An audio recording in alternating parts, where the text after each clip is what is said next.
Bismillahirrahmanirrahim. Assalamualaikum warahmatullahi wabarakatuh. Apa kabar anak-anakku sekalian? Bertemu lagi dengan Ibu di pelajaran Bahasa Indonesia. Nah, anak-anak sekalian, alhamdulillahirrabbilalamin, kita sudah masuk ke materi yang baru, yaitu tentang teks cerita inspiratif ya. Jadi hari ini kita akan belajar tentang cerita inspiratif. Sebelum masuk ke pembelajaran, Ibu akan membacakan indikator pencapaian kompetensi kita pada pagi hari ini. Yang pertama yaitu mengidentifikasi tujuan dari teks cerita inspiratif, kemudian menelaah ciri-ciri teks cerita inspiratif, dan yang ketiga menyimpulkan isi dari teks cerita inspiratif. Nah, tujuan pembelajaran kita kali ini adalah nantinya setelah kalian menyimak video pembelajaran ini, Ibu harapkan kalian mampu untuk mengidentifikasi tujuan, ciri-ciri, dan juga menyimpulkan isi teks cerita inspiratif dengan baik ya. Nah, sekarang apa sih itu cerita inspiratif? Mungkin kalian pernah membaca ataupun mendengar sebuah cerita yang membuat kalian tersentuh ya, atau membuat kalian akhirnya menginspirasi kalian, memotivasi kalian dari cerita yang kalian dengar atau kalian baca tersebut. Nah, bisa jadi cerita yang kalian baca atau kalian dengar itu merupakan sebuah cerita inspiratif. Tapi kira-kira cerita inspiratif itu apa sih? Nah, kita lihat di sini ya. Teks cerita inspiratif ini adalah jenis teks narasi yang menyajikan suatu inspirasi, pelajaran atau tuntunan hidup, dan juga sikap keteladanan kepada banyak orang. Nah, jadi teks cerita inspiratif ini merupakan salah satu jenis dari teks narasi ya, yang di dalamnya ini berisi tentang sebuah inspirasi, sebuah pelajaran ataupun tuntunan hidup, dan juga sikap keteladanan kepada orang yang membaca teks cerita inspiratif tersebut ya. Kita lanjut. Di sini ada 4 tujuan dibuatnya sebuah teks cerita inspiratif. Apa saja?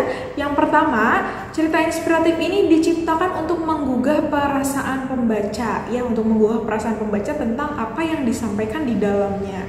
Kemudian, memberikan kesan yang mendalam terhadap cerita yang disampaikan di dalam sebuah cerita inspiratif tersebut. Yang ketiga, memberikan motivasi kepada pembaca akan cerita yang disampaikan di dalam sebuah cerita inspiratif ya. Namanya juga cerita inspiratif, artinya ceritanya harus memberikan inspirasi atau memberikan motivasi kepada si pembaca atau pendengarnya. Kemudian, tujuan yang keempat adalah memiliki pesan moral yang jelas sehingga pembaca dapat belajar dari cerita inspiratif tersebut. Jadi tujuannya memang untuk memberikan sebuah pelajaran yang berharga atau tuntunan hidup atau pedoman hidup bagi si pembaca cerita inspiratif tersebut. Nah, kita lanjut. Di sini ada 6 ciri-ciri teks cerita inspiratif. Kita mulai dari yang pertama, yaitu struktur teks cerita inspiratif ini terdiri dari orientasi, rangkaian peristiwa, komplikasi, resolusi, dan koda. Nah, nanti tentang struktur ini akan kita bahas di pertemuan selanjutnya ya. Kemudian ciri yang kedua yaitu memiliki tema spesifik mengenai kehidupan seseorang atau perjuangan yang dikembangkan secara naratif. Karena ini bagian dari teks narasi, tentu saja teksnya dikembangkan secara naratif ya. Kemudian yang ketiga, amanat atau pesan dalam cerita inspiratif adalah sorotan utama, sehingga alur dikembangkan untuk membawa pembaca memahami amanat cerita. Jadi yang paling ditekankan dalam sebuah teks cerita inspiratif adalah bagian amanat atau pesannya ya, supaya pesannya ini dapat tersampaikan dengan baik kepada pembaca atau pendengar. Kemudian ciri teks cerita inspiratif yang keempat yaitu bersifat naratif. Artinya cerita inspiratif ini berisi uraian atau rangkaian kejadian dalam hidup seseorang. Jadi diuraikan secara mendetil tentang kejadian dalam hidup seseorang untuk dijadikan inspirasi kepada si pembaca ataupun pendengar cerita inspiratif tersebut ya. Yang kelima, yaitu tokoh utama dalam teks cerita inspiratif menjadi panutan untuk pembacanya. Jadi tokoh utamanya ini adalah tokoh yang dijadikan panutan, tokoh yang dijadikan sebagai inspirasi dari si pembaca ataupun si pendengar dari cerita teks inspiratif ini. Dan yang terakhir adalah tokoh dalam teks cerita inspiratif dapat berasal dari kehidupan nyata atau hanya sekedar tokoh fiktif ya. Jadi bisa betul-betul ceritanya ini benar-benar kejadian atau hanya fiktif. Fiktif itu artinya apa? Yang hanya dibuat-buat saja, hanya dibuat-buat oleh si penulis ya. Jadi bisa dua, kalau misalnya kalian menulis cerita inspiratif bisa berdasarkan dengan kisah nyata, bisa juga tokohnya ini fiktif atau hanya karangan saja.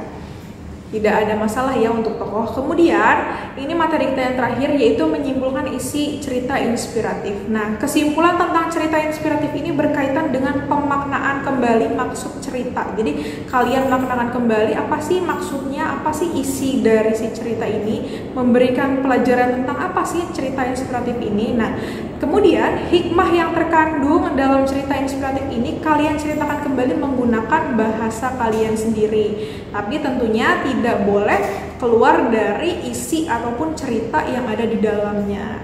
Ya, hanya bedanya kalian menggunakan bahasa kalian sendiri saja. Seperti itulah cara menyimpulkan cerita inspiratif.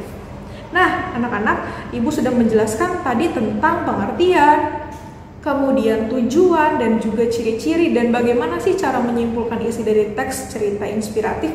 Sekarang kita sama-sama simak. Ibu sudah menyiapkan ada video inspiratif. Nah, mari kita simak videonya bersama-sama. Di depan ATM, Budiman memasukkan kartu ke dalam mesin. Lalu ia menekan tombol informasi saldo. Muncullah dikit angka yang membuat Budiman menyungging senyum kecil.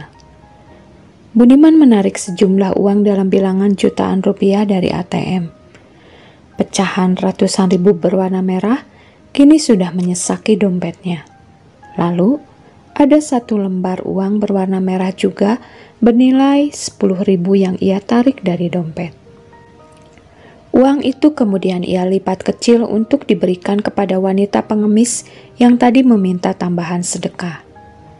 Saat sang wanita pengemis melihat nilai uang yang diterima, betapa girangnya dia.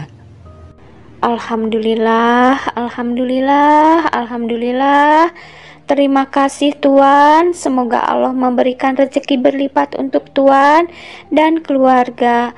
Semoga Allah memberi kebahagiaan lahir dan batin untuk Tuan dan keluarga. Diberikan karunia keluarga sakinah, mawadah, warohmah, rumah tangga harmonis dan anak-anak yang soleh-solehah. Semoga Tuan dan keluarga juga diberi kedudukan yang terhormat kelak nanti di surga. Budiman tidak menyangka ia akan mendengar respon yang begitu mengharukan. Budiman mengira bahwa pengemis tadi hanya berucap terima kasih saja. Hati Budiman tergedor dengan begitu kencang. Aku memberi sedekah kepadanya 10.000 saja. Tapi ia berucap hamdalah berkali-kali seraya bersyukur kepada Allah. Tidak itu saja, ia mendoakan aku, mendoakan istriku, anak-anakku. Panjang sekali ia berdoa. Dia hanya menerima karunia dari Allah sebesar 10.000 saja, sudah sedemikian hebatnya bersyukur. Padahal, aku sebelumnya melihat jumlah saldo yang mungkin ratusan, bahkan ribuan kali lipat dari 10.000 rupiah. Saat melihatnya, aku hanya mengangguk-angguk dan tersenyum. Aku terlupa bersyukur. Aku malu kepada Allah. Dia terima karunia Allah hanya 10.000, begitu bersyukurnya dia kepada Allah, juga berterima kasih kepadaku. Kalau memang demikian, siapakah yang pantas masuk ke dalam surga Allah? Nah, anak-anak, tadi kalian sudah menyimak video inspiratif ya. Nah, sekarang ada 3 pertanyaan dari video yang sudah kalian simak. Nah, pertanyaan yang pertama, apa yang kalian rasakan setelah kalian menyimak video inspiratif tersebut? Kemudian yang kedua, kesan dan pelajaran apa yang kalian dapat dari video inspiratif tersebut? Yang ketiga, apa yang akan kalian jadikan pedoman hidup berdasarkan pelajaran yang diambil dari cerita tersebut. Nah, anak-anak, setelah tadi kalian sama-sama menyimak video inspiratif yang ibu tampilkan, sekarang kalian silakan tulis jawaban dari ketiga pertanyaan ini di kertas lembar dan nanti dikumpulkan kepada musyrif ataupun musyrifah. Ya, kalau begitu ibu akhiri pertemuan kita kali ini. Wabillahi taufiq wal hidayah. Wassalamualaikum warahmatullahi wabarakatuh.